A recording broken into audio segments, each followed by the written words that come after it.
The December rain turned to sleet as it hit the marble steps of the penthouse Marcus Webb had purchased with money that should have gone into their baby's college fund. Elena Chen pressed one hand against her swollen belly, 8 months and 3 days pregnant, and used the other to catch herself as Marcus shoved her suitcase down the stairs after her. "Please," she whispered, her voice breaking. "Marcus, it's freezing. Just let me call a cab. Let me get my coat." "Your coat?" Sophia Laurent appeared in the doorway behind Marcus, her perfectly manicured hand resting possessively on his shoulder. The 24-year-old influencer wore Elena's silk robe, the one Marcus had given her for their second anniversary, and her smile was sharp enough to draw blood. "Honey, that Burberry trench? I'm keeping it. Looks better on me anyway." Marcus didn't even have the decency to look uncomfortable. At 35, he'd built Webb Technologies into a $50 million enterprise through ruthless efficiency and calculated charm. The same qualities that had once made Elena's heart race now made her stomach turn as he stared down at her with cold dismissal. "Elena, we've been over this. The marriage is done. I've filed the papers. You signed the prenup." His voice was flat, businesslike, as if he were terminating an underperforming employee rather than abandoning his pregnant wife. "Sophia and I are moving forward with our lives. It's time you did the same." Elena's legs trembled as she stood, her worn sneakers, the only shoes that still fit her swollen feet, slipping slightly on the wet stone. Behind her, Seattle's downtown district glowed with Christmas lights that seemed to mock her situation. 8 months pregnant, no coat, $47 in her checking account because Marcus had temporarily transferred their joint savings to protect business assets during the transition. The baby, she tried again, hating how desperate she sounded. "Marcus, your daughter will be here in 4 weeks. How can you, my daughter?" Sophia's laugh was like breaking glass. "Please. He doesn't even know if that baby is his." The accusation hit Elena like a physical blow. In 5 years of marriage, she'd never looked at another man. She'd given up everything, her family, her identity, her trust fund access, to prove to Marcus that she loved him for himself, not his money. If you're enjoying this story so far, don't forget to hit the like button and subscribe. Drop a comment telling me where in the world you're watching from. I love hearing from you. "Get out of here, Elena." Marcus pulled Sophia closer, and Elena saw the diamond on her finger, a ring that cost more than the hospital bills Elena had been paying out of pocket because Marcus claimed their insurance had administrative issues. "I'm done pretending. Sophia makes me happy. You make me feel trapped. I'm carrying your child. Then you should have thought about that before you let yourself go." His eyes raked over her body with undisguised disgust. "Look at you. You're enormous. You stopped caring about yourself, about us. Sophia takes care of herself. She understands what it takes to be the wife of a successful man." Elena felt something inside her chest crack open. Not her heart, that had broken weeks ago when she'd found the texts. This was something deeper. The final death of hope. She picked up her suitcase with shaking hands. The cheap vinyl case she'd bought at Target because Marcus had taken her Louis Vuitton luggage, a gift from her oldest brother before the estrangement, claiming he needed it for a business trip. Inside were maternity clothes from Walmart, toiletries, a stuffed elephant she'd bought for the baby, and exactly 3 photographs, her wedding day, her last ultrasound, and one she'd hidden in the lining, all 5 Chen siblings on her 18th birthday, before she'd run away to prove she could make it on her own. "Where will you go?" Sophia called down sweetly. "Your parents are dead, right? And you don't have any family? Maybe try a shelter. I hear they're lovely this time of year." Elena didn't correct her. Let them think she was alone. Let them think she had no one. Let them believe they'd won. She walked down the remaining steps, her hand never leaving her belly where the baby, her daughter, her miracle, her reason for surviving this, kicked steadily against her palm as if saying, "I'm here, Mama. We're going to be okay." What Marcus and Sophia didn't know, what Elena had successfully hidden for 5 years of marriage, was that across the street, in a black SUV with tinted windows, a private investigator named James Mitchell had been recording everything. Every cruel word. Every shove. Every moment of Elena's humiliation captured in high-definition video. And in 4 different time zones, 4 phones simultaneously received an alert with 2 words that would change everything, code red. Elena had met Marcus Webb at a technology conference in San Francisco 6 years ago, back when she was still stupid enough to believe that hiding her identity would lead to authentic love. At 22, fresh out of Stanford with a master's degree in art history that she'd earned under her mother's maiden name, Elena Morrison instead of Elena Chen, she'd been working as a junior curator at a small gallery in Soma.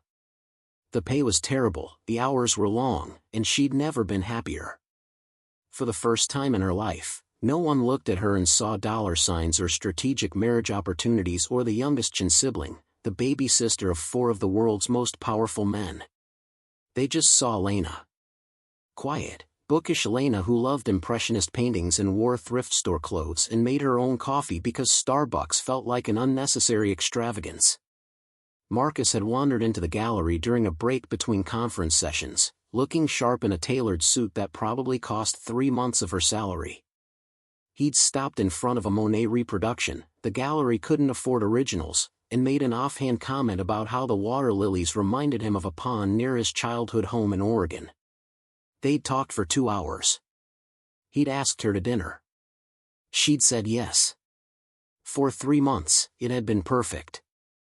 Marcus was brilliant, ambitious, building something from nothing with just his intelligence and determination. He didn't care that she lived in a studio apartment in the Tenderloin or that she took the bus everywhere. He said he admired her independence, her refusal to rely on family money. She'd never told him exactly how much family money she was refusing. The Chen fortune had been built over 3 generations, starting with her grandfather's shipping empire in Hong Kong. Her father had expanded into manufacturing and tech before dying in a plane crash when Elena was 12. Her mother had followed him 2 years later, officially from cancer, but Elena had always suspected it was from a broken heart. That left 5 orphan children and $45 billion in assets: Alexander, Nicholas, Dominic, Christopher, and baby Elena. Her brothers had raised her. 4 fierce, protective men who'd put their own lives on hold to make sure their little sister never felt alone. Alexander, the eldest at 38, had been 20 when he'd become their guardian. He'd somehow managed to run the family's international finance empire while attending every one of Elena's school plays and parent-teacher conferences. Nicholas, 2 years younger, had used his real estate empire to buy the house next to every school Elena attended, just so she'd always have family nearby. Dominic had designed custom security software to keep her safe without making her feel smothered. And Christopher, only 10 years older than Elena and closest to her in age, had postponed his own career in entertainment to be the brother she could actually relate to. They'd loved her fiercely. And she'd felt suffocated by it. At 18, during her freshman year at Stanford, Elena had made a decision that would define the next 8 years of her life. She'd disappeared. Changed her name legally, opened new accounts, cut off access to her trust fund, and walked away from being a Chen. She'd left a note: "I need to know who I am without you. I need to know if anyone can love me for myself. I'm sorry. I love you. Please don't look for me." They'd respected her wishes. Or so she'd thought. Now, standing in the sleet outside Marcus's building, Elena realized that her brother's silence didn't mean absence. It meant they'd been watching. Waiting. Protecting her from a distance while letting her have the independence she demanded. The notification James Mitchell had sent wasn't just to inform them of a situation. It was to tell them their sister needed them. And the Chen brothers didn't ignore distress calls. Elena managed to walk 3 blocks before her legs gave out. She sank onto a bus stop bench, her suitcase at her feet, rain soaking through her thin sweater. The baby was kicking frantically now, as if sensing her mother's distress, and Elena pressed both hands to her belly. "I'm sorry," she whispered. "I'm so sorry, baby girl. Mama made such stupid choices. But I promise you, we're going to be okay." Her phone buzzed in her pocket. She'd kept it only because it was a cheap prepaid model Marcus hadn't bothered to cancel. The screen showed an unknown number. Elena almost didn't answer. But something, instinct, hope, desperation, made her swipe to accept. Lena. The voice was quiet, controlled, but Elena could hear the fury underneath. Fury held in check by years of boardroom discipline and the kind of power that didn't need to raise its voice to make empires tremble. Alex? Her voice broke on her oldest brother's name. Stay exactly where you are. Do not move. Do not get on a bus or try to find a shelter. Do you understand me? How did you? We've had someone watching you since you left Stanford. Alexander's tone softened slightly. Did you really think we'd let you disappear completely? You're our sister, Elena. Our baby sister. We've known where you were every single day for 5 years. Elena felt tears mixing with rain on her face. You knew? You knew and you didn't. You asked us to let you live your own life. We respected that. We gave you space to make your own choices. His voice hardened again. But watching you get thrown out in the rain while 8 months pregnant? That's where our patience ends. Stay on the line with me. Nick is 7 minutes away. 7 minutes. Elena looked around at the nearly empty street, at the holiday decorations mocking her situation, at the warm windows of restaurants filled with people who had homes and families and futures that didn't involve giving birth alone. Alex, Marcus doesn't know. About our family. About the money. I never told him. I know. I wanted someone to love me for me. Not for being a Chen. And how did that work out? The question wasn't cruel, just painfully factual. Elena closed her eyes, feeling the baby shift against her ribs. Not well. Marcus Webb is about to learn something important about the world. Alexander's voice was cold enough to freeze blood. He's about to learn what happens when someone hurts a Chen. Specifically, when someone hurts our Chen. A black Mercedes S-Class pulled up to the curb, sleek and powerful and utterly out of place in this neighborhood. The back door opened, and Nicholas Chen stepped out. At 36, Nick was broader than Alexander, with the build of someone who'd played college football before turning to business. His dark hair was perfectly styled despite the late hour, and his charcoal suit probably cost more than Marcus's first car. But it was his eyes, dark and fierce and full of barely contained rage, that made Elena's breath catch. I have to go, she told Alexander. Nick's here. Good.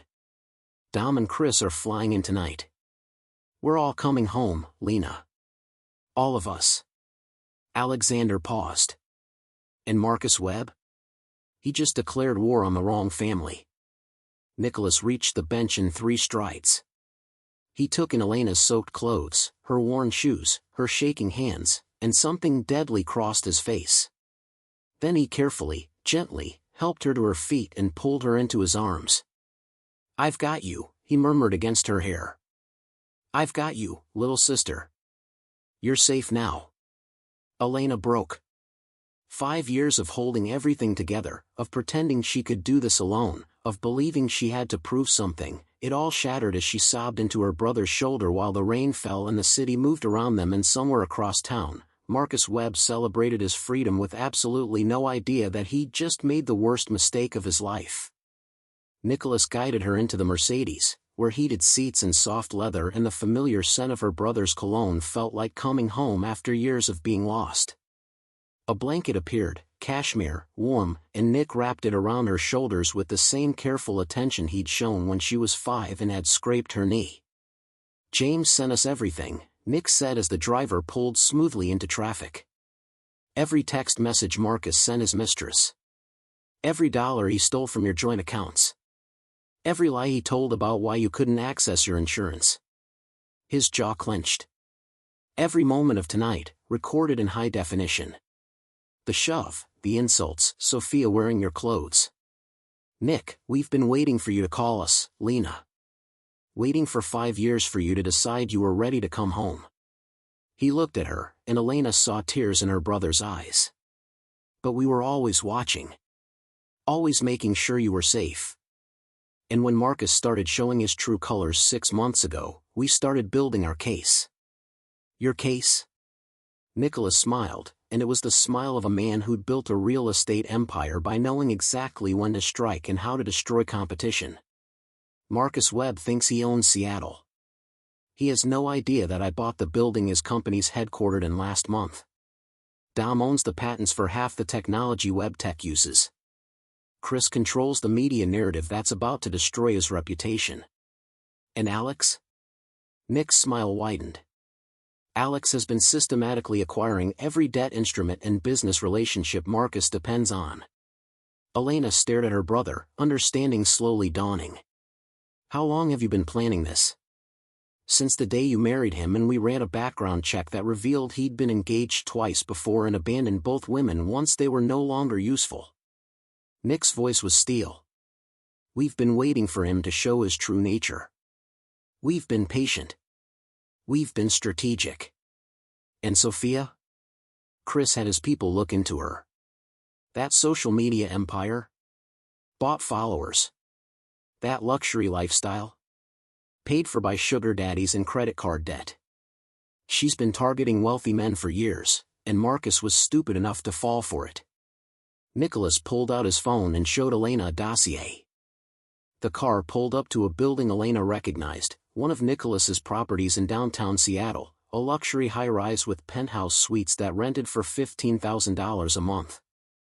The doorman rushed to open the car door, and Nick helped Elena out with the kind of careful attention usually reserved for priceless art.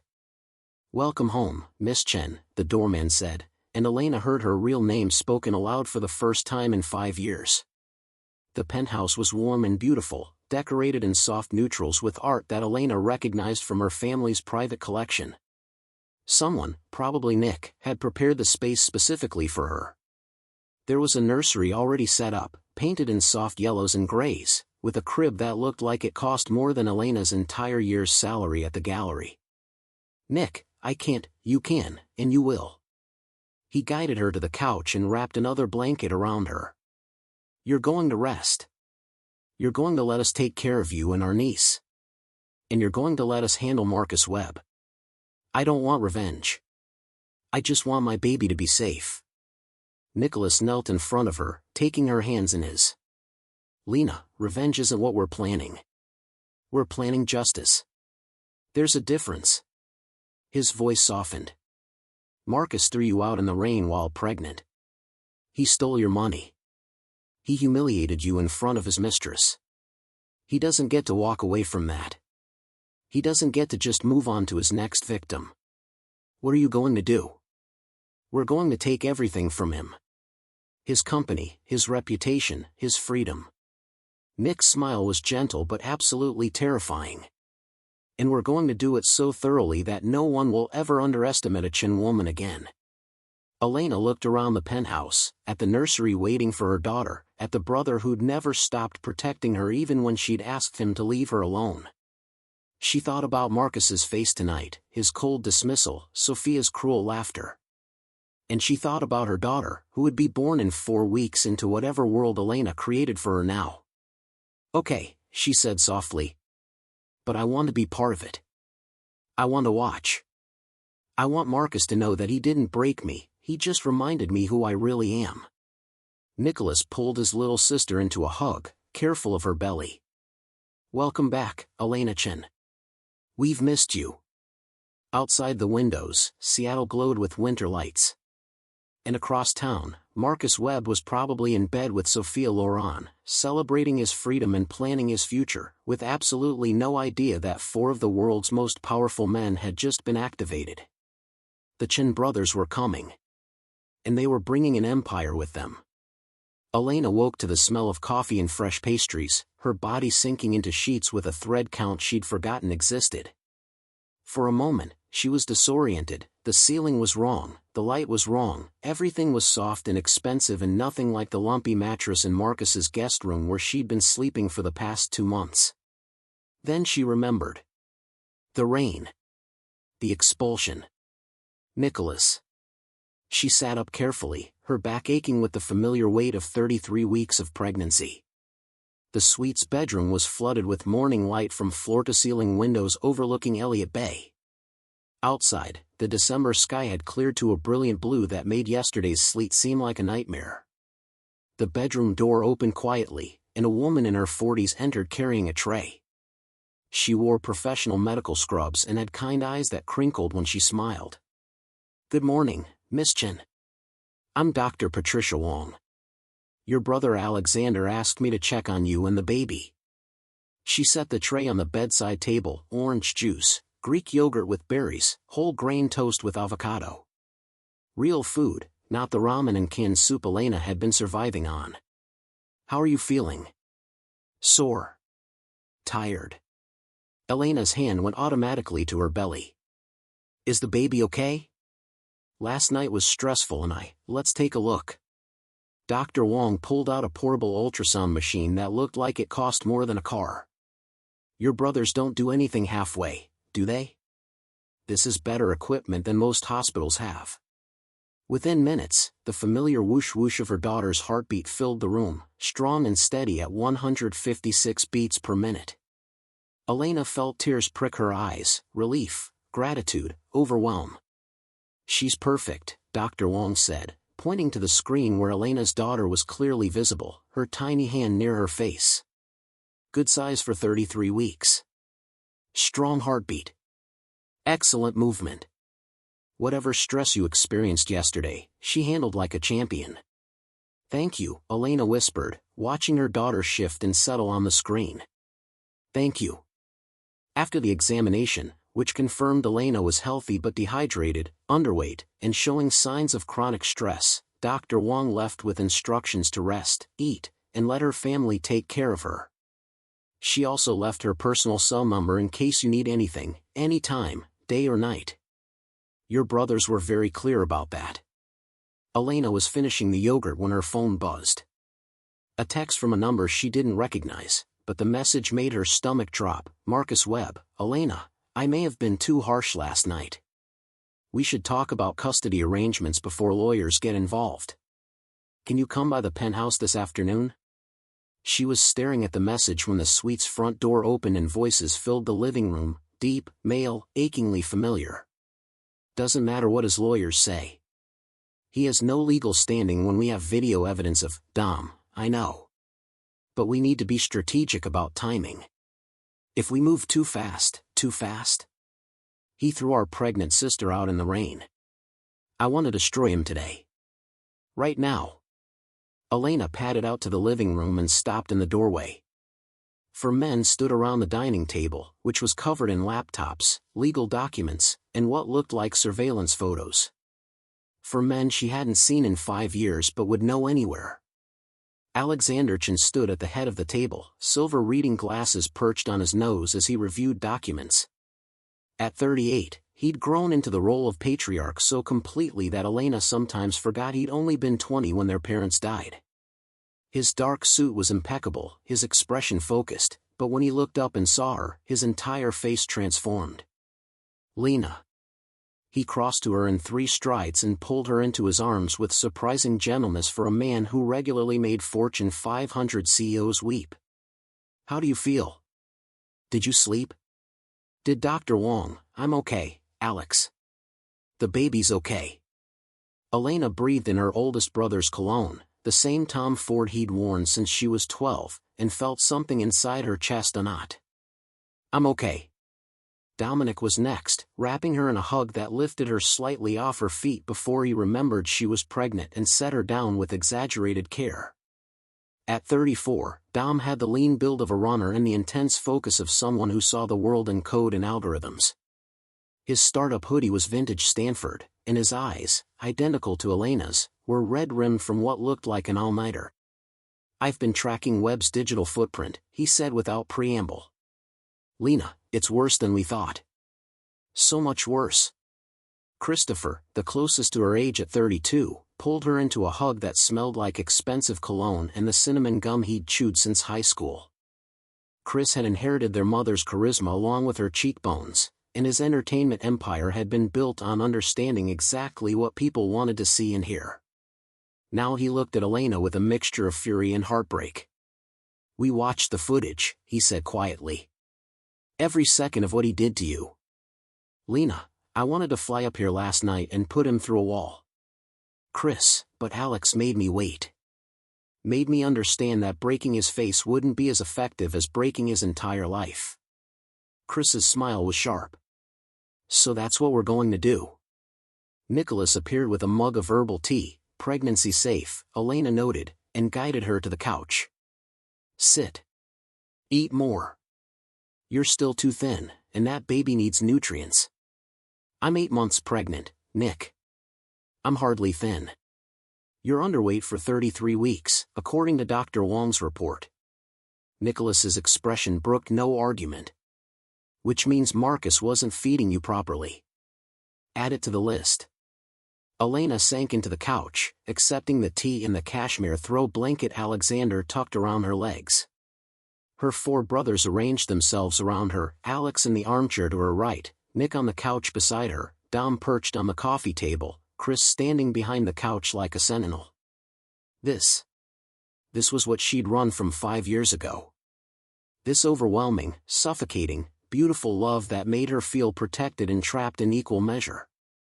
I got a text from Marcus, she said, showing them her phone. He wants to talk about custody. The temperature in the room dropped about 20 degrees. He wants to talk about custody. Dominic's voice was dangerously quiet. After throwing you out in freezing rain. After stealing your money. After moving his mistress into your home. Alexander took Elena's phone and read the message, his jaw tightening. He's worried. He should be. Why would he be worried? Elena asked. He doesn't know about you. About our family. I never told him. No, but he knows something's wrong. Alex pulled out his own phone and showed her a series of texts. He's been calling the building management where you used to live, trying to find out where you went. He's called the women's shelters in a 50-mile radius. He even filed a missing persons report this morning, claiming he's concerned for your welfare. That son of a Christopher bit off the curse. Sorry, Lena. But the audacity. He's covering his tracks, Nicholas said grimly. If something happens to you or the baby, he wants a paper trail showing he was the concerned husband. Meanwhile, Sophia's been posting on Instagram all morning about their fresh start and choosing happiness. Chris turned his phone to show Elena a series of Instagram stories. Sophia Laurent, perfectly made up at 7 in the morning, filming herself in Marcus's kitchen, Elena's kitchen, making green smoothies and talking about releasing toxic energy and embracing your best life. In one shot, Elena could see her wedding photo still on the refrigerator, Sophia's perfectly manicured hand deliberately positioned to block out Elena's face. I want you to see something, Dominic said, opening his laptop. I spent last night hacking, legally accessing through proper channels, Marcus's business records. Lena, Webb Technologies is broke. Elena blinked. That's impossible. Marcus said the company was worth $50 million, on paper, sure.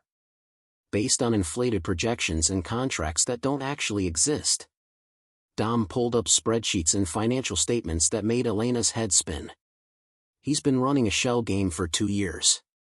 Taking investor money to pay earlier investors. Classic Ponzi scheme structure.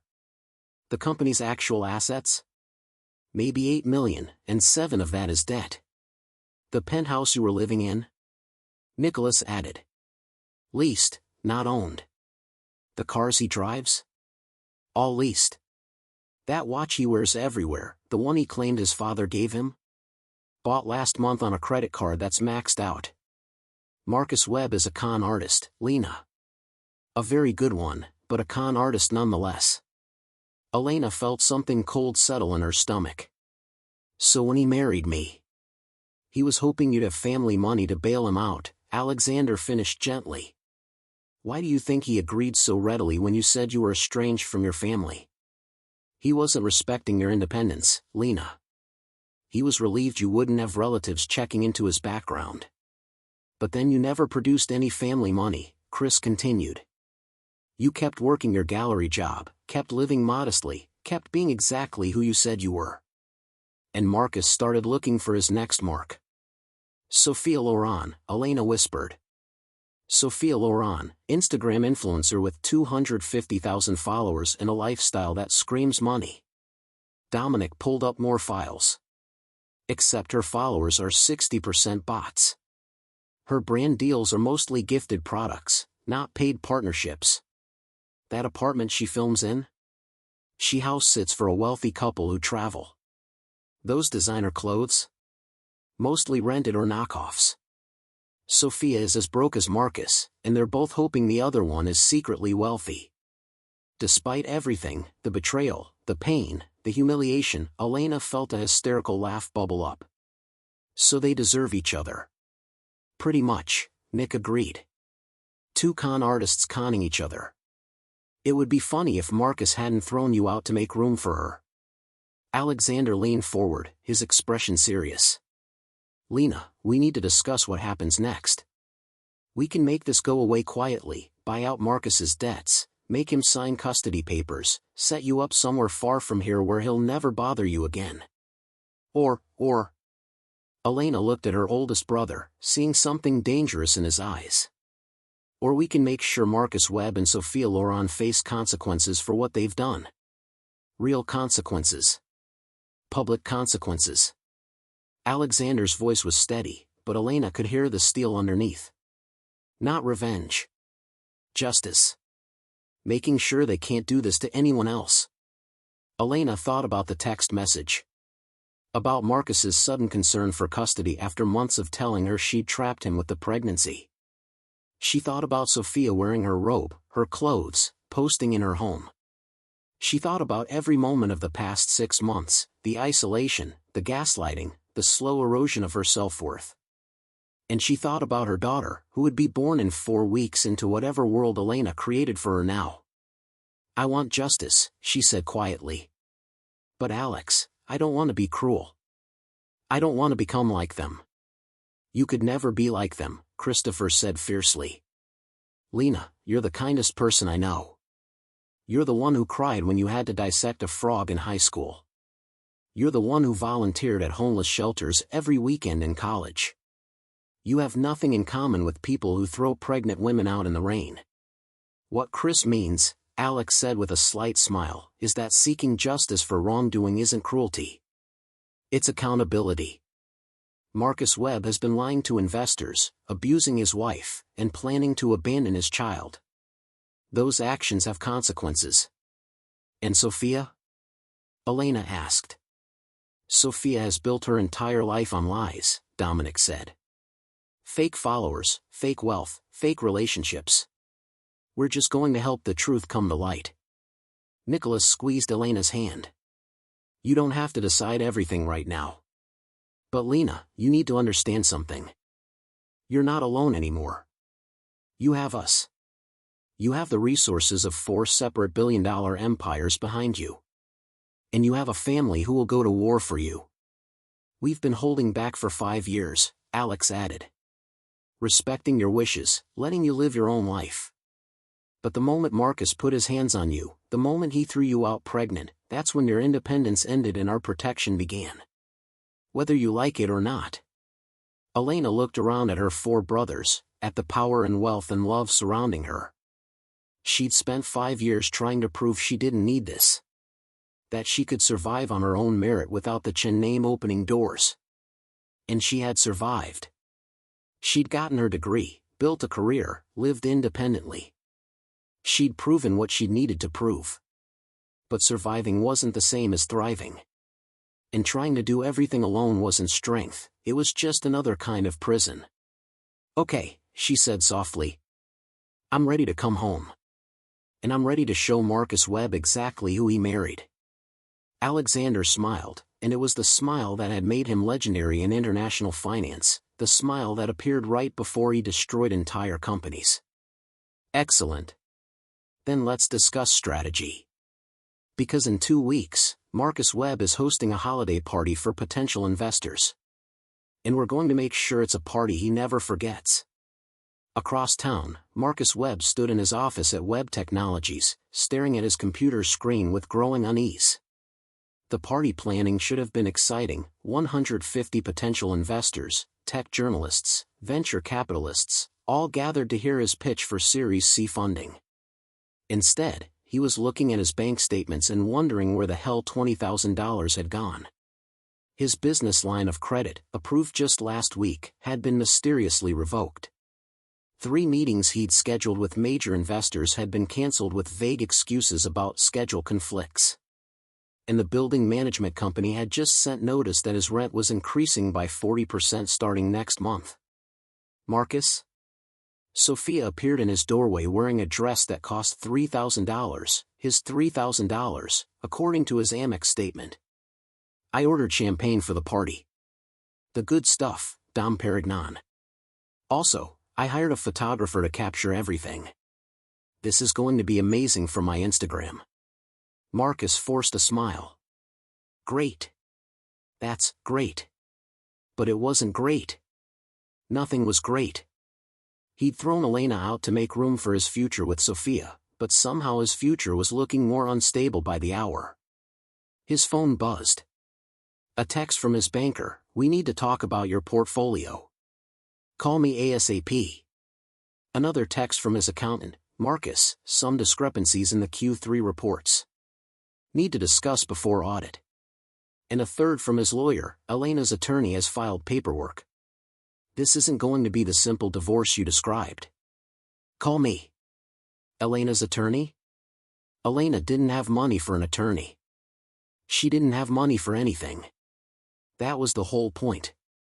Marcus pulled up Google and typed, Elena Morrison Seattle attorney. The search results made his blood run cold.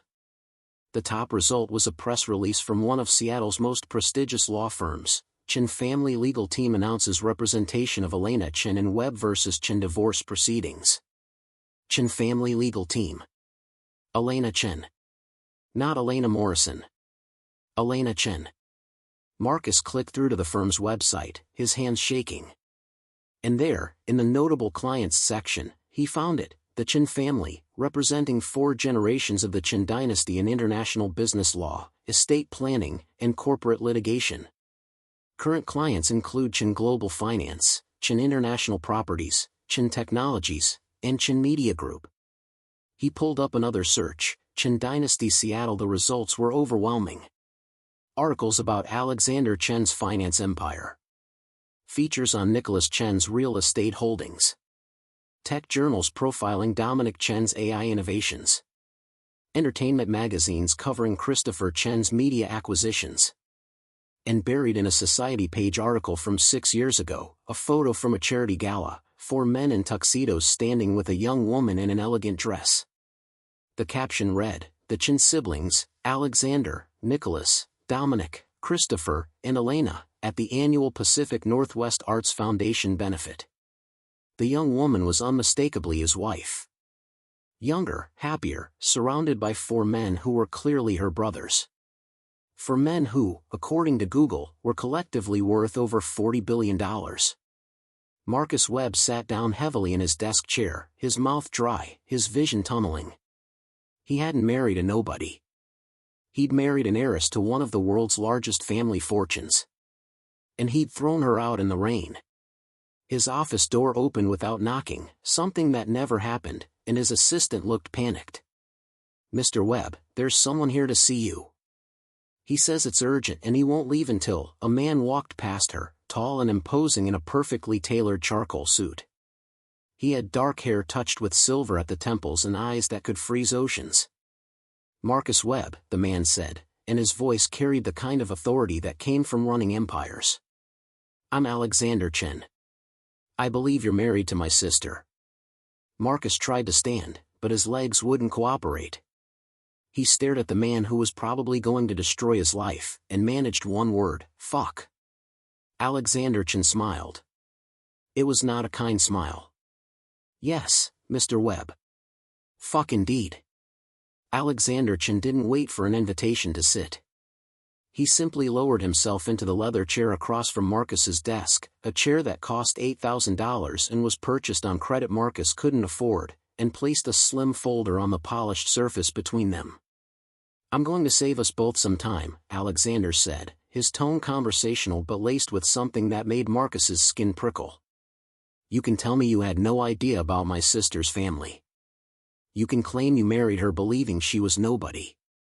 And I'll believe you, because Elena is very good at disappearing when she wants to. Marcus found his voice. Mr. Chen, I can explain, I'm not finished. The words were quiet, but they cut through Marcus's stammering like a blade. You married my sister believing she had no resources, no family, no options. You isolated her, controlled her access to money, and gaslit her into thinking she was the problem in your marriage. Then, when she was 8 months pregnant with your child, you threw her out in a rainstorm so your mistress could move into her home. Each word landed like a physical blow. Marcus tried to speak, but Alexander held up one hand. James Mitchell, he's the private investigator we hired 2 years ago when Elena married you, sent me a very interesting video last night. Would you like to see it? Alexander pulled out his phone and turned it to face Marcus. On the screen, Marcus watched himself shove Elena's suitcase down the steps. Watched himself stand beside Sophia while his pregnant wife begged for her coat. Heard his own voice saying words that made him cringe now, "You make me feel trapped." The video was high definition, perfectly lit, with crystal clear audio. Admissible in court. Devastating in the media. Impossible to deny. That's not, I was emotional, I didn't mean, you shoved a pregnant woman. Alexander's voice dropped to something barely above a whisper, but Marcus could hear the fury underneath. She had somewhere to go, obviously. Marcus gestured weakly at Alexander. She had you. She had all of you. She lied about being alone. Elena asked us to give her space to live her own life. We respected that request. Alexander leaned forward slightly. But we never stopped protecting her. We've known about every lie you've told, every dollar you've stolen, every text message you've sent to Sophia Laurent. We've been building a file on you for 2 years, Mr. Webb. Waiting. Waiting for what? Waiting for you to show your true nature so completely that when we destroyed you, no one would question whether you deserved it. Alexander opened the folder. Let's discuss Webb Technologies, shall we? Your company that's supposedly worth $50 million. Marcus felt sweat bead on his forehead. My company is none of your business. It became my business the moment you married my sister and started using her as window dressing for investors. Alexander spread documents across the desk. These are your actual financial statements, not the ones you've been showing potential investors. Revenue of $3.2 million last year, expenses of $4.8 million. You're operating at a $1.6 million loss annually. That's normal for a growth stage company, except you're not growing. You're bleeding. These contracts you claim to have with Microsoft, Amazon, Tesla. I called their procurement departments personally this morning. None of them have ever heard of Webb Technologies. Alexander's eyes were cold. You've been running a fraud, Mr. Webb. Showing fake contracts to investors to secure funding. That's securities fraud. Federal crime. 20 years in prison. Marcus's vision swam. You can't prove, I can prove everything. I have your emails to your CFO discussing how to enhance the contract language. I have recorded calls where you told investors deals were signed and finalized when they were barely in negotiation. I have testimony from 3 different employees who'll confirm you ordered them to create fraudulent documents. Alexander leaned back. So here's what's going to happen. You're going to sign divorce papers giving Elena full custody of your daughter. You're going to return every penny you stole from joint accounts, with interest. You're going to sign over any claim to marital assets. And you're going to disappear from my sister's life forever.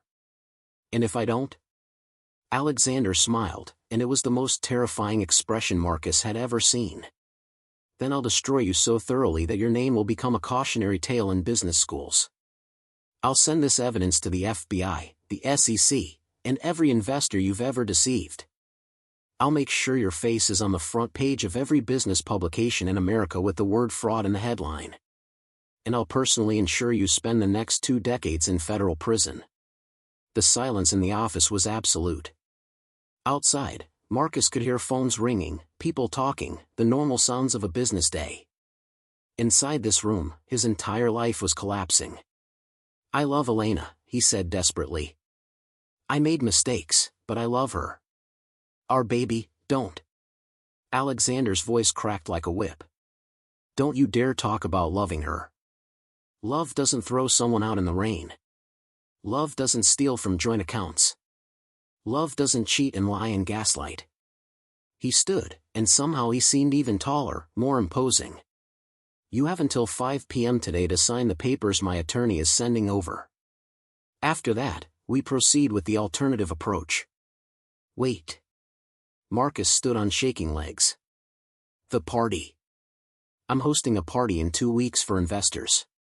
If I cancel now, it'll raise questions." "Oh, we're not canceling your party." Alexander's smile was sharp as broken glass. "We're very much looking forward to it. My brothers and I will be attending as potential investors. Elena thought it would be a nice opportunity for us to meet the man who married our sister." The implications hit Marcus like cold water. "You can't, Elena wouldn't. Elena is currently resting comfortably in a penthouse my brother Nicholas owns. She's being cared for by a full medical team. She's eating properly for the first time in months. And she's making decisions about her future, decisions that don't include you." Alexander moved toward the door, then paused. "Oh, and Mr. Webb? I'd suggest being very careful what you say to or about my sister from this point forward. We're watching. We're always watching." After Alexander left, Marcus collapsed back into his chair, his heart pounding so hard he thought he might be having a heart attack. His phone buzzed, a text from Sophia. "Baby, where are you?" "I'm at Neiman's picking out party dresses." "Which one should I get?" Kiss Mark. Marcus stared at the text, at the casual assumption that they still had money to spend, that their future was secure, that nothing had changed. Everything had changed. He pulled up Google again and searched for Alexander Chen. The results were overwhelming. Forbes articles about his hostile takeover of 3 Fortune 500 companies. Wall Street Journal profiles calling him the most ruthless dealmaker in international finance. Business Insider pieces detailing how he'd systematically destroyed competitors who crossed him. And Marcus had thrown his sister out in the rain. At Webb Technologies' downtown headquarters, Elena Chen sat in his Tesla in the parking garage, laptop open, watching security footage he'd hacked, legally accessed, he'd insist if anyone asked, from the building's cameras. He watched Alexander enter Marcus's office. Watched through the window as his oldest brother delivered what Dom hoped was a crushing psychological blow. Watched Marcus's body language shift from defensive to terrified. "How's it going?" Christopher's voice came through the car's speakers. Chris was at his media company's offices across town, but the Chen brothers had been on a conference call all morning. Alex just finished his conversation. "Webb looks like he's going to throw up." Dom zoomed in on the office window. "Wanna bet he calls his lawyer in the next 30 seconds? "No bet." "Nick, how's our girl?" Nicholas, monitoring from Elena's penthouse, replied immediately. "Sleeping. Finally. Dr. Wong said she's been running on stress hormones for months. Her body's finally relaxing enough to rest properly." "And the baby?" Chris's voice was tight with concern. "Perfect. Strong heartbeat, good movement. But Lena's blood pressure was elevated, and she's lost weight despite being pregnant. She needs to be monitored closely for the next few weeks." Nick's voice hardened. "Marcus literally starved our sister." "Add it to the list," Dom said grimly, his fingers flying over the keyboard. "Speaking of which, I have some interesting discoveries about Sophia Laurent. Want to hear?" "Always," Chris said. Dom pulled up his files. Sophia Marie Kowalski, originally from Bakersfield, California. Changed her name to Sophia Laurent 3 years ago when she moved to LA. The Instagram empire is 60% fake, bought followers, engagement pods, the works. But it gets better. She's been running this same scheme for 5 years. Define scheme. Alexander's voice joined the call. He must have left Marcus's office. She targets wealthy men, or men she thinks are wealthy. Dates them for a few months, moves in, starts spending their money. Then, when they figure out she's broke, she claims abuse or mistreatment and threatens to go public unless they pay her off. Dom pulled up bank records. She's extorted settlements from 3 different men in the past 5 years. $50,000 from a real estate developer in LA, $35,000 from a tech guy in San Francisco. $75,000 from an investment banker in Portland. Jesus, Chris breathed. She's a professional con artist. Gets better. She's currently being sued by 2 different boutiques for non-payment, her car is about to be repossessed, and she owes over $100,000 in credit card debt. Dom's smile was savage. She's as broke as Marcus. They're both con artists conning each other, and neither one knows it yet. How delicious, Alexander said. Chris, can you use this? Can I use it? I can make it sing. Christopher Chen's entertainment empire included 3 gossip websites, 2 entertainment news shows, and relationships with every major media outlet in the country. I'm thinking a slow rollout. Start with blind items about a social media influencer with fake followers. Build to a full exposé about fraud and extortion. By the time we're done, Sophia Laurent won't be able to get hired to promote diet tea. Timing? Alex asked. I'll coordinate with your investor party. Day before would be perfect, Sophia's reputation destroyed right before she's supposed to play hostess to Seattle's elite. Nicholas spoke up. What about Elena? How much does she want to be involved in this? That's what we need to discuss, Alexander said. She's our sister, and we're protecting her. But this is still her life, her choices. We need to make sure we're not just bulldozing over her the way we used to. The silence on the call was heavy with memory.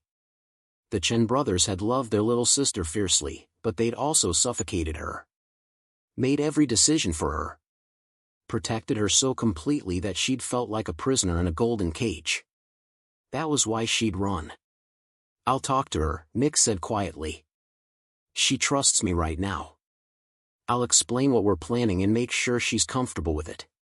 And if she's not? Dom asked. Then we adjust, Alexander replied firmly. Elena comes first. Always. Even if it means Marcus Webb gets away with less than he deserves. Elena woke from her nap to find Nicholas sitting in the armchair by her bed, reading a book.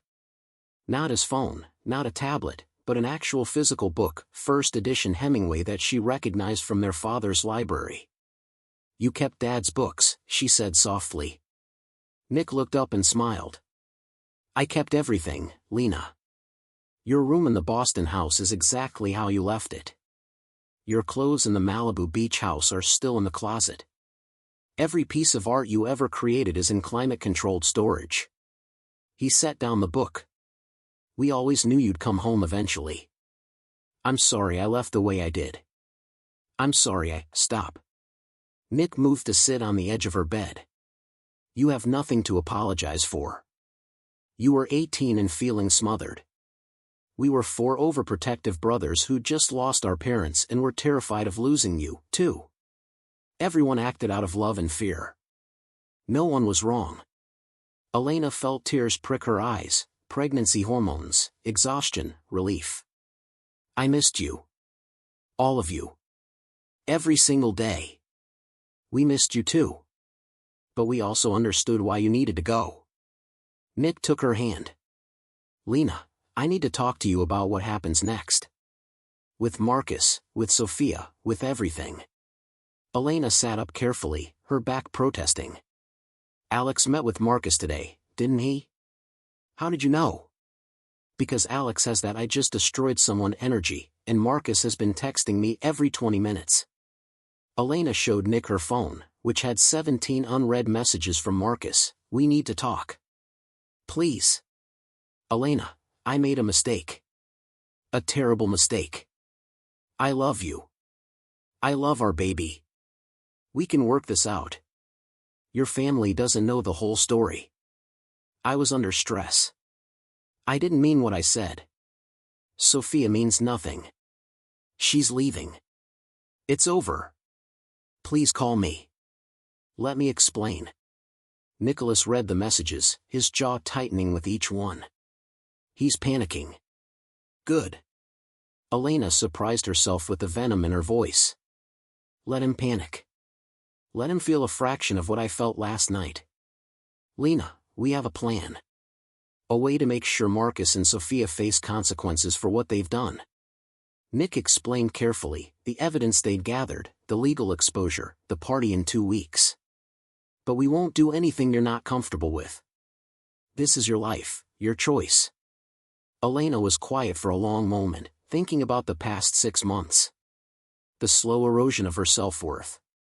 The isolation as Marcus gradually cut her off from the few friends she'd made. The financial control as he managed their money, and she found herself unable to even buy maternity clothes without asking permission. The shame she'd felt, living in his guest room like a burden rather than his wife. I want to be there, she said finally. At the party. I want to face him, face both of them, and show them that they didn't break me.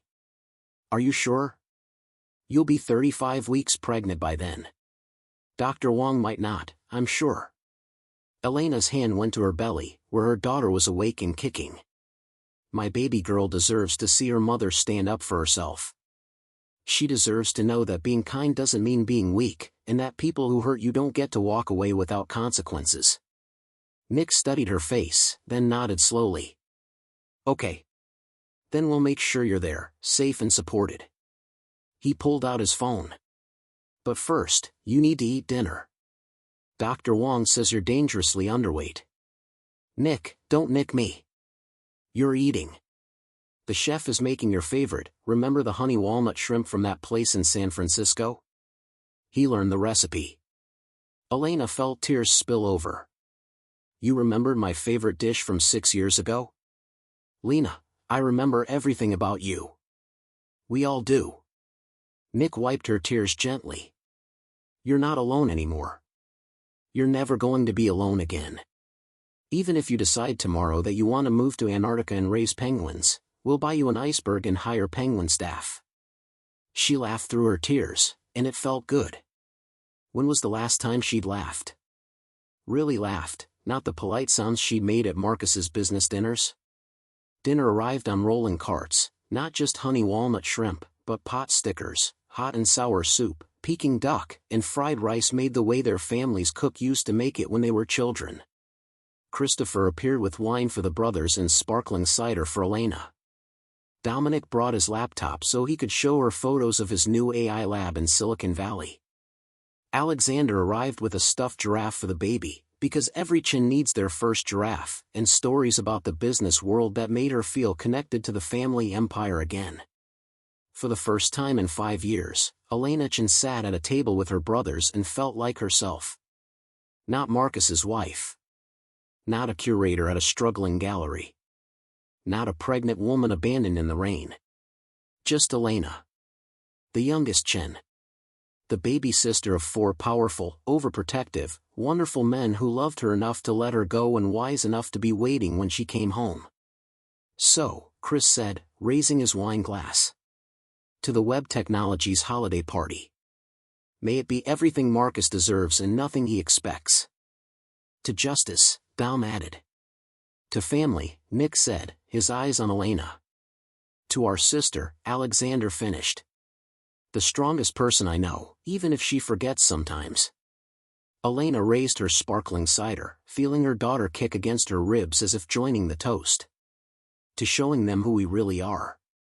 The glasses clinked, Crystal singing in the quiet penthouse, while across town Marcus Webb stared at divorce papers he couldn't afford to fight and Sophia Laurent shopped with credit cards that were about to be declined. The Chen brothers had been patient for 5 years. But patience had its limits. And Marcus Webb was about to discover exactly what happened when you declared war on the wrong family. The 2 weeks before Marcus Webb's investor party passed in a blur of strategic preparation and mounting pressure. For Elena, they were days of healing, transformation, and rediscovering the woman she'd been before Marcus convinced her she was less than she was.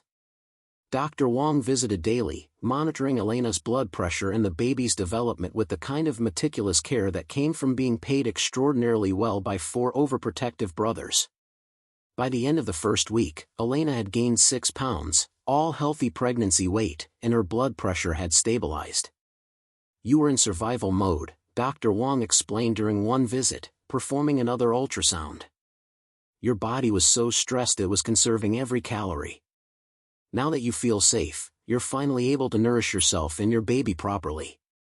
On the screen, Elena's daughter was clearly visible, her tiny face turned toward the camera as if posing.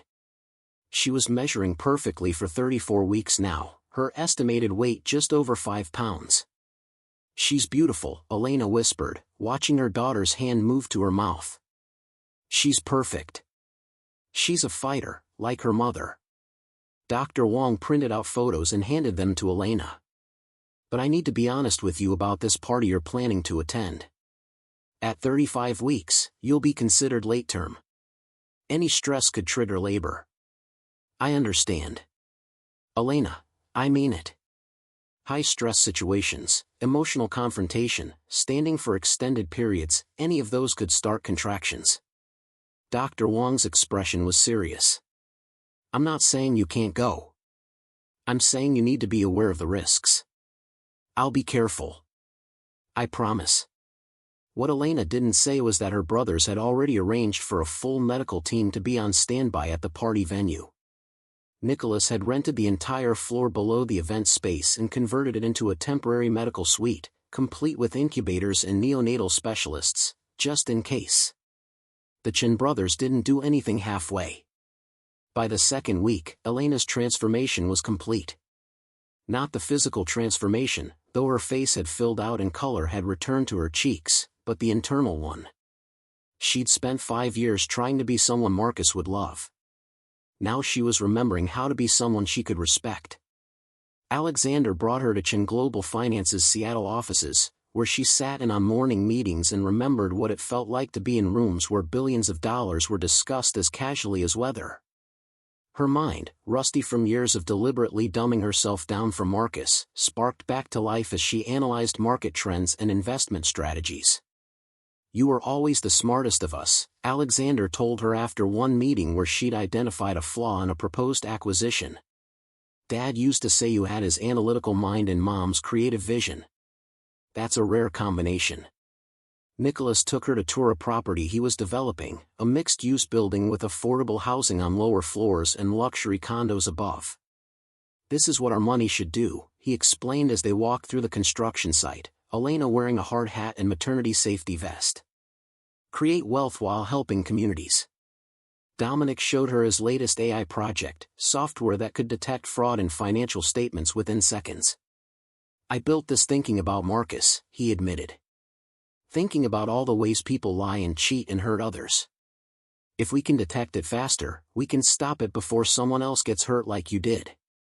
Christopher brought her to his media company's production studios, where teams were editing investigative pieces about social media fraud. "We're not just destroying Sophia's reputation," he explained. "We're exposing an entire industry of fake influencers who scam brands and deceive followers. She's just the most timely example." Each brother gave her pieces of herself back. Reminded her that she was a Chen, intelligent, capable, powerful. That hiding from her identity hadn't made her authentic, it had just made her small. "I forgot who I was," she told them one night over dinner, a family meal around the penthouse's dining table, all 5 Chen siblings together for the first time in 5 years. "I was so determined to be loved for myself that I became someone who wasn't worth loving." "That's not true," Christopher said fiercely. "You were always worth loving. Marcus was just too stupid to see it." "Maybe." Elena pushed food around her plate, braised short ribs, her mother's recipe. "But I also made choices that hurt myself. I isolated myself from you. I pretended to be helpless when I wasn't. I let Marcus control me because I thought that was what love looked like." "It's not your fault that he abused that trust," Alexander said quietly. But Lena, we need you to hear something important. You're not just our sister. You're an heiress to the Chen fortune. Dad's will splits everything 5 ways equally. When you turn 30, you inherit $9 billion. Elena nearly choked on her water. $9 billion? Plus your share of the family business holdings, property portfolio, and investment funds. Nicholas pulled out a folder. We've been managing your portion while you were away, but it's yours, Lena. All of it. You're one of the wealthiest women in America, and you've been living like you're broke. I didn't want the money. I wanted to be normal. You're not normal, Dominic said bluntly. None of us are. We're the children of Thomas and May Chen. We have resources that most people can't even imagine. Using those resources doesn't make you less authentic, Lena. It just makes you smart. Elena looked around the table at her brothers, at the power and love and complexity of her family. What if I don't want to be part of the business empire? What if I still want to work in art, in museums, in things that don't generate billions of dollars? Then do that, Alexander said simply. But do it as Elena Chen, not Elena Morrison pretending to be nobody. Do it with your trust fund funding scholarships and grants. Do it with your name opening doors for young artists who need champions. Do it authentically, but don't diminish yourself to make other people comfortable. The words settled into Elena's chest like truth she'd been avoiding. She thought hiding her identity was authenticity. But real authenticity meant bringing all of herself, including her name, her resources, her power, to everything she did. Okay, she said softly. Then let's show Marcus Webb who I really am. Across town, Marcus Webb's world was collapsing in slow motion. The divorce papers Alexander's lawyers sent were brutal. And buried in the legal language was a clause that made his blood run cold. Should Marcus Webb fail to comply with these terms, evidence of financial fraud, securities violations, and domestic abuse will be forwarded to relevant law enforcement agencies. They had him. Completely. His CFO had quit, recruited away by a mysterious tech company that offered triple her salary. 2 of his best engineers had been poached by competitors. His landlord had served notice that the lease wouldn't be renewed. And someone, he couldn't prove who, but he knew, had anonymously sent his investor pitch deck to a securities law blog that had torn it apart, highlighting every exaggeration and questionable claim. Webb Technologies' reputation was being systematically destroyed, and he was powerless to stop it. Marcus, we need to talk about the party. Sophia appeared in his office doorway, her expression stormy. She'd been in a foul mood for days, ever since her credit cards started getting declined and brands stopped responding to her collaboration pitches. What about it? I'm thinking we should cancel. Postpone. Say you're sick or there's a family emergency or something. Sophia twisted her hands nervously. I have a bad feeling about this. Marcus looked at the woman he'd destroyed his marriage for. In 2 weeks, Sophia had gone from glamorous to desperate. Without his money to fund her lifestyle, the cracks were showing. Her roots were growing out, no money for the salon. Her nails were chipping, no money for manicures. The designer clothes she'd been wearing were being returned quietly to boutiques, replaced by cheaper alternatives. They were both drowning, and neither one had the life raft they'd thought the other would provide. We can't cancel, he said tiredly. These investors are our last chance. If I don't secure funding at this party, Webb Technologies is done. Finished. Then let's scale back. Cheaper champagne, less elaborate food, fewer, no. Marcus stood abruptly. We're doing this exactly as planned. We're going to look successful and confident and like we have everything under control. But we don't have everything under control. Marcus, someone has been systematically sabotaging us. Don't you see that? Sophia's voice climbed toward hysteria. Your CFO quits, your engineers leave, your reputation gets trashed online. This isn't coincidence. Someone is targeting you. It's probably just business competitors. It happens. It's Elena. Sophia said the name like a curse. Or her family. Those brothers Alex mentioned, I've been Googling them, Marcus. Do you have any idea how powerful they are? Alexander Chen took down 3 Fortune 500 companies last year. Nicholas Chen owns half of downtown Seattle. These are not people you mess with. Marcus wanted to argue, but the evidence was overwhelming. The coordinated attacks on his business, the legal pressure, the systematic isolation, this was the Chen family demonstrating their power. What do you want me to do, Sophia? Crawl back to Elena and beg forgiveness? Sign over everything and disappear? He laughed bitterly. It's too late for that. Maybe it's not. Maybe if you apologized, if you offered her something, I'm not apologizing for wanting to be happy. The words came out sharper than Marcus intended. I didn't do anything wrong. I fell in love with you. I chose my happiness over a marriage that wasn't working. That's not a crime. Sophia stared at him, and Marcus saw something shift in her expression. Calculation. Survival instinct. The look of someone reassessing their options. You threw your 8 months pregnant wife out in the rain, Marcus. That's not choosing happiness. That's cruelty. Her voice was cold now, distant. And I'm starting to realize that what you did to her, you'll eventually do to me. Sophia, I'm going to visit my mother in California. For a few days. Maybe longer. She turned toward the door, then paused. Don't text me about the party. Don't text me at all. I need to think about whether this relationship is really what I want. After she left, Marcus sat alone in his office, staring at the investor list for the party. 50 confirmed attendees. 50 chances to save his company. And somewhere on that list, he was certain, were the Chen brothers, coming to watch him burn. The morning of the party, Elena woke to a strange sensation, tightness across her belly that made her breath catch. She lay still, hands on her abdomen, waiting. There. Again.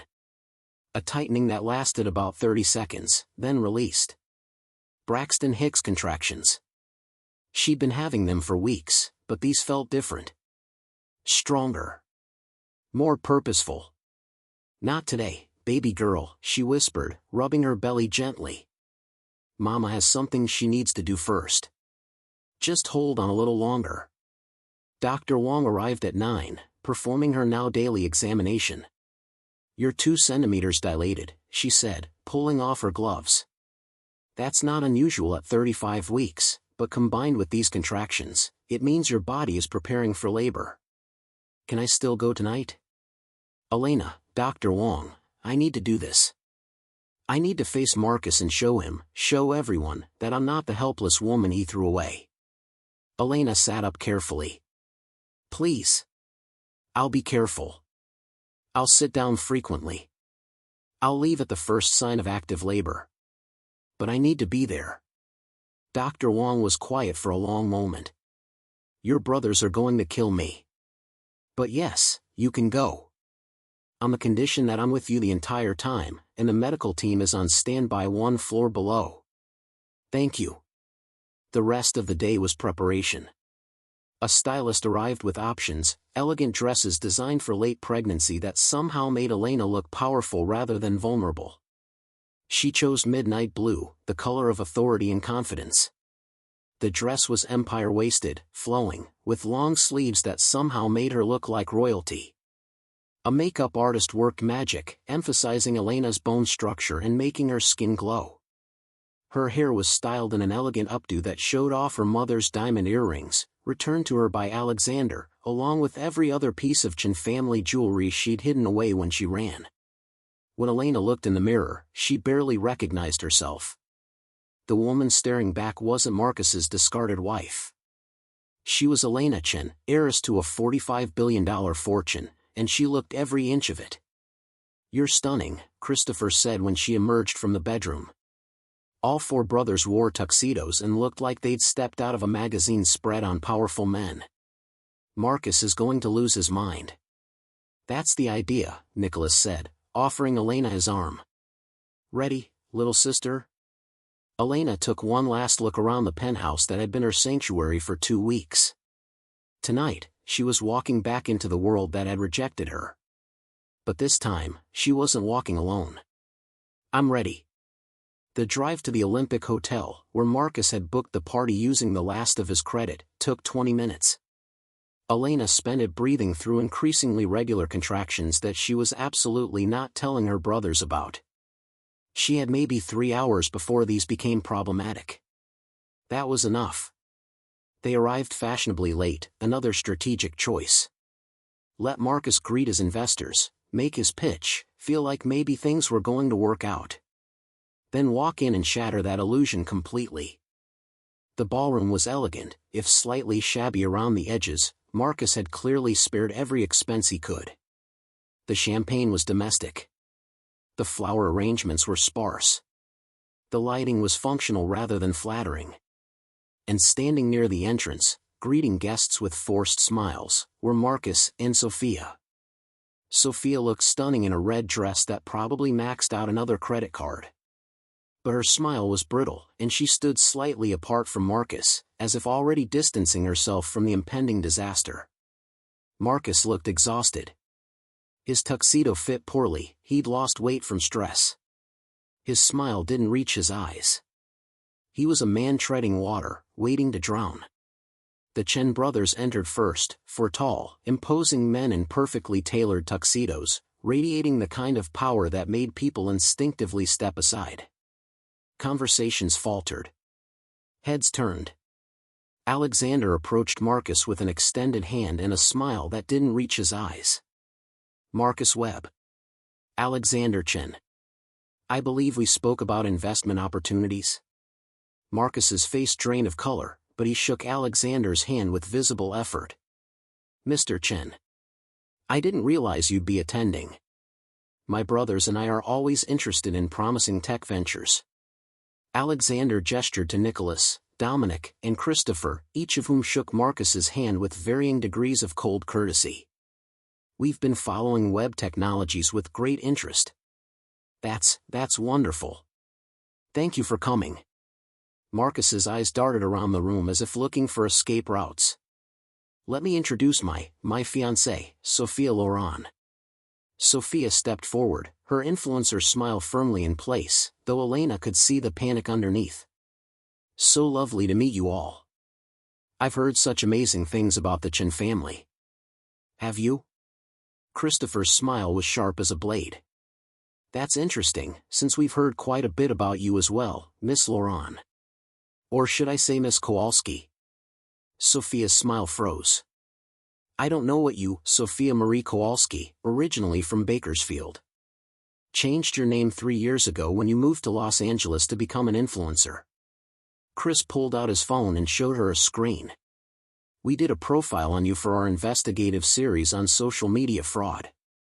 It drops tomorrow morning. I thought you'd like a preview." The blood drained from Sophia's face as she stared at the screen, screenshots of her fake followers, evidence of her extortion attempts, interviews with previous boyfriends she'd scammed. "That's not, you can't." "Oh, we can and we did. Freedom of the press and all that." Chris pocketed his phone. "I believe the title is The Influencer Con, How Sophia Laurent Built an Empire on Lies. Should be very popular." Marcus looked between Sophia and the Chen brothers, understanding dawning with horrifying clarity. "You've been planning this. All of this." "Mr. Webb, we've been planning this for 2 years." Alexander's voice was ice. "Since the day you married our sister and we discovered exactly what kind of man you are." "Your sister?" Marcus's voice cracked. "Elena? Elena is your sister? Did she not mention that?" Nicholas asked with false innocence. "How odd. Though I suppose after 5 years of you telling her she was worthless, she might have forgotten she comes from one of America's most powerful families." The ballroom had gone silent. Every guest was watching now, sensing drama, pulling out phones to record. "I think," Alexander said quietly, "that you should meet our sister. She's been eager to see you again." The doors at the far end of the ballroom opened. And Elena Chen walked in. She moved slowly, regally, one hand resting lightly on her belly. Her midnight blue dress caught the light like water. Her mother's diamonds sparkled at her ears and throat. Her head was high, her expression calm, and she looked absolutely magnificent. Behind her, James Mitchell, the private investigator, wheeled in a large screen and projection equipment. Marcus's mouth opened and closed soundlessly. Sophia took 3 steps backward, her face white as paper. And every person in the ballroom turned to watch as Elena crossed the room with the measured grace of someone who'd been born to command spaces like this. She stopped 10 feet from Marcus and Sophia, her brothers flanking her like an honor guard. "Hello, Marcus," Elena said quietly. Her voice carried in the absolute silence. "Thank you for inviting me to your party. I thought it would be nice to clear up some confusion about our marriage." "Elena, I can explain, no need." "I'll explain." Elena nodded to James, who powered up the screen. The video began to play. Elena standing in the rain, pregnant and sobbing. Marcus shoving her suitcase down the steps. Sophia's cruel laughter. Marcus's cold dismissal, "You make me feel trapped." The audio was crystal clear. Every word captured. Every moment of humiliation preserved in high definition. The ballroom erupted in shocked gasps and murmurs. Phones appeared, recording the screen, recording Marcus and Sophia's reactions, documenting everything. "This was taken 2 weeks ago," Elena continued as the video played. "The night my husband served me with divorce papers, stole all our joint savings, and threw me out so his mistress could move into our home. While I was 8 months pregnant with his child." "Elena, please." Marcus stepped toward her, but Alexander moved between them with quiet menace. "Don't," Alexander said softly. "Don't come near our sister again." The video ended. The screen went dark.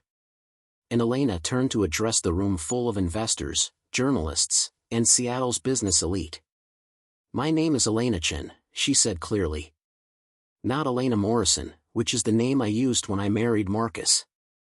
I'm the youngest daughter of Thomas and May Chen, sister to Alexander, Nicholas, Dominic, and Christopher. My family's net worth is approximately $45 billion.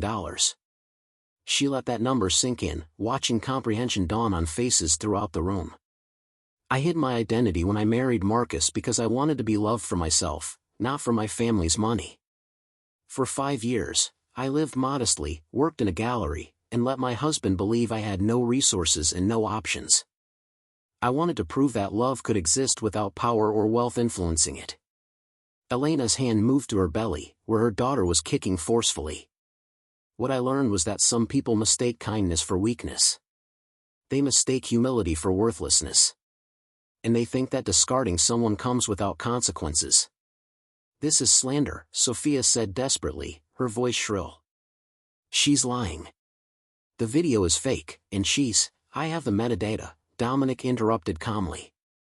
"Time-stamped, location verified, unedited footage. I've submitted it to 3 independent forensic analysts who will testify to its authenticity. Would you like to see their reports?" Sophia's mouth snapped shut. "Marcus," Elena said, turning back to her husband, soon-to-be ex-husband. "You asked me to sign divorce papers 2 weeks ago. I'm here to tell you that I've agreed to your terms. You can have your divorce." Marcus's shoulders sagged with visible relief. "However," Elena continued, and her voice hardened, "you should know what you're divorcing. You're divorcing a woman whose family owns the building your company operates in." "Nicholas?" Nicholas stepped forward. "You're divorcing a woman whose family holds the patents on 60% of the technology your company uses," Elena continued. "Dominic?" "Patent licensing revoked," Dom said cheerfully. "Lawsuits for past unauthorized use will be filed Monday. You're divorcing a woman whose family controls the media narrative that defines your reputation," Elena said. "Christopher?" "Stories about Webb Technologies' financial fraud drop tomorrow in the Wall Street Journal, TechCrunch, and Bloomberg," Chris said. "Thoroughly documented. Completely accurate. Utterly devastating. And you're divorcing a woman whose family has systematically acquired every debt instrument, business relationship, and financial obligation your company depends on," Elena finished. "Alexander?" Alexander smiled coldly. We're calling in all debts immediately, Marcus. Every loan, every line of credit, every outstanding obligation. You have 48 hours to pay in full or declare bankruptcy. Marcus's legs gave out. He sank into a nearby chair, his face ashen. You can't do this. This is vindictive, it's justice, Elena said quietly. You threw me out in the rain while I was carrying your child. You stole money that was meant to keep your daughter safe. You humiliated me in front of your mistress and told me I was worthless. Did you really think there would be no consequences? Another contraction hit, harder this time, lasting longer. Elena gripped Christopher's arm, breathing through it carefully. Dr. Wong appeared at her elbow. Elena, we need to go. Now. Not yet. Elena straightened, addressing the room one final time. To everyone who came here tonight hoping to invest in Webb Technologies, the company is built on fraud. The contracts are fake. The projections are lies. The man behind it all is a con artist who targets vulnerable women and discards them when they're no longer useful. She turned back to Marcus, who was staring at her with devastated comprehension. You wanted to divorce me because I made you feel trapped, Elena said softly. But Marcus, I was never the trap. Your choices were. Your lies were. Your cruelty was. And now you get to live with those consequences. Elena, please, my daughter, Elena interrupted, will grow up knowing that her mother had the courage to walk away from a man who didn't value her. She'll grow up knowing that being kind doesn't mean being weak. And she'll grow up knowing that women don't need men to save them, sometimes, they just need to remember who they are. Another contraction, stronger now. Dr. Wong was practically vibrating with medical urgency. We're leaving now, Alexander announced, his arm around Elena's shoulders. Anyone who attempts to follow or contact my sister will be dealt with accordingly. The Chen brothers formed a protective barrier around Elena as they moved toward the exit. Behind them, the ballroom erupted into chaos, journalists shouting questions, investors rushing to leave, Marcus sitting motionless as his world collapsed around him. And Sophia Laurent, Elena noticed, was already gone. Probably running for the nearest exit, her designer dress and borrowed jewelry the only things she'd take away from this disaster. They made it to the car before Elena gasped, I think my water just broke. Female faces turned white with panic. Hospital, Alexander barked to the driver. Now. Actually, Dr. Wong said calmly, appearing with her medical team, I suggest we go downstairs. To the medical suite that Nicholas so thoughtfully prepared. Elena's contractions are 4 minutes apart. We don't have time to get to a hospital. Downstairs, Nicholas said faintly. Right. Downstairs. I prepared a medical suite. Because I'm smart and planning-oriented and, oh God, Lena's in labor. Breathe, Nick, Elena said through gritted teeth as another contraction hit. We're both going to be fine. But as they rushed her to the elevator, as the pain intensified and her daughter decided that tonight, right now, in the middle of her mother's greatest triumph, was the perfect time to be born, Elena couldn't help but laugh. She'd shown Marcus Webb exactly who he'd underestimated. And now she was about to meet the tiny human who'd been part of this journey from the beginning, the daughter who'd given her the courage to come home and remember who she really was. Hold on, baby girl, Elena whispered as the elevator descended. We're almost there. Both of us. Lily Machen entered the world at 11:47 p.m., 6 pounds 8 ounces, with dark hair like her mother and a cry that announced her arrival to everyone within a 3-block radius. Elena held her daughter for the first time in the strange, surreal medical suite Nicholas had created, surrounded by her 4 brothers who looked at their niece with expressions of awe and terror in equal measure. She's so small, Christopher whispered, touching Lily's tiny hand with one finger. How is she so small and so perfect? She looks like Lena, Dominic said, his voice thick. Same eyes. Same stubborn chin. She's a Chen, Alexander said quietly, touching his niece's downy hair with reverence. Welcome to the family, Lily. We've been waiting for you. Nicholas said nothing. He just stood beside Elena's bed with tears streaming down his face, watching his baby sister hold her baby daughter, and Elena knew he was remembering another time, 17 years ago, when he'd held baby Elena for the first time after their parents' death and promised to always protect her. "You did good, Nick," Elena said softly. "You all did good. I'm home. We're home." Dr. Wong finished her examination and declared both mother and baby healthy, if exhausted. "Get some rest, both of you. The world can wait until morning." But the world couldn't wait. Because upstairs, in the ballroom Marcus had booked with money he didn't have, the video of Elena's confrontation was already going viral. Within 2 hours, #Elena Chen was trending worldwide. Within 4 hours, news outlets were calling it the most spectacular takedown in business history. And somewhere in a budget hotel near the airport, Marcus Webb watched his phone explode with notifications, investor withdrawals, media requests, legal threats, and understood that his life as he'd known it was over. Sophia had already left Seattle. Her Instagram account was deleted, her phone number disconnected, her apartment abandoned. She'd vanished like smoke, moving on to her next target in a different city where no one knew about her past. But Marcus couldn't run. His face was everywhere. His fraud exposed. His cruelty documented. And as dawn broke over Seattle, painting the sky pink and gold, Marcus sat alone in a room that smelled like failure and understood that Elena Chen had given him exactly what he deserved. Not revenge. Not cruelty. Just consequences. Natural, inevitable, perfectly calibrated consequences. 6 months later, Elena stood in the nursery of the Boston brownstone where she'd grown up, watching Lily sleep in the antique crib that had held 5 generations of Chen children. The divorce had been finalized within 30 days.